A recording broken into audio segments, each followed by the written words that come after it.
Russia claims to have used hypersonic missiles in the war in Ukraine, marking the first battle use of a weapon of this kind.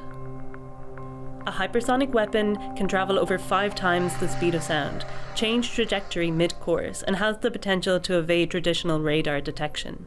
On March 18th, the strike was against underground weapons storage in Ivano-Frankovsk region in western Ukraine. And on March 19th, the strike was against fuel storage in central Ukraine near Nikolaev region.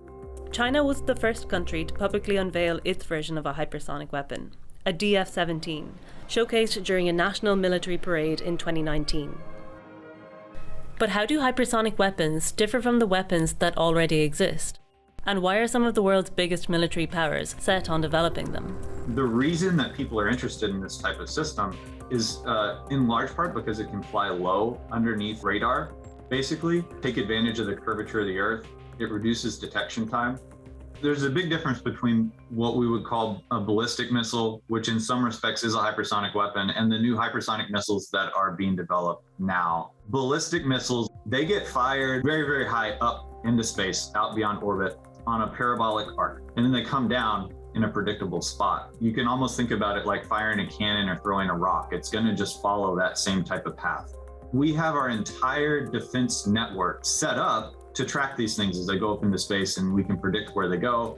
When we talk about these newer hypersonic missiles, what's different about them is that they are designed to fly low in the atmosphere for an extended period of time, which makes it more difficult to detect these with traditional radar systems, but also their target destination, their trajectory and their path is much more difficult to predict, especially if they're maneuverable. So that is very concerning for a lot of world leaders because it will decrease significantly response time if one of these weapons is fired, which can create a lot of instability and put people into positions where they have to make a very hard decision very fast. So why is Russia resorting to using hypersonic weapons in Ukraine?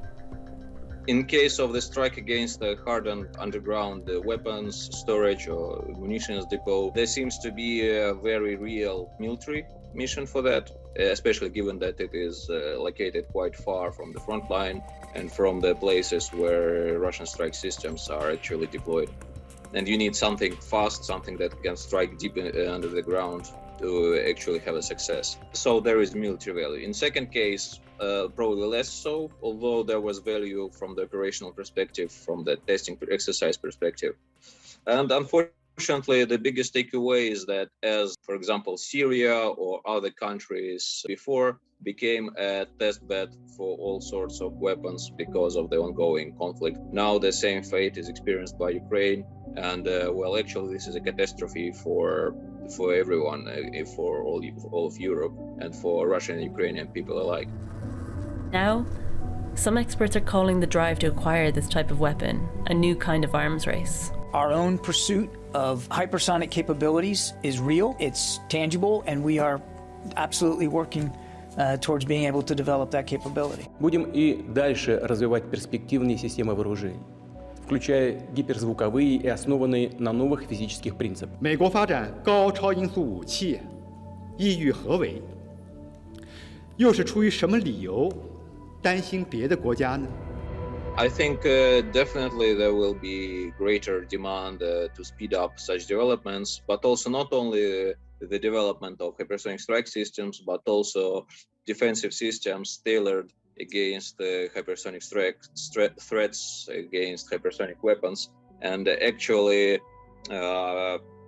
unfortunately, we are entering yet another cycle of this offense-defense arms racing. I'm somewhat hopeful that sometimes after such grave crisis that we have now, we see a renewed, reinvigorated push for arms control and risk reduction. But at the moment, the perspectives seem grim.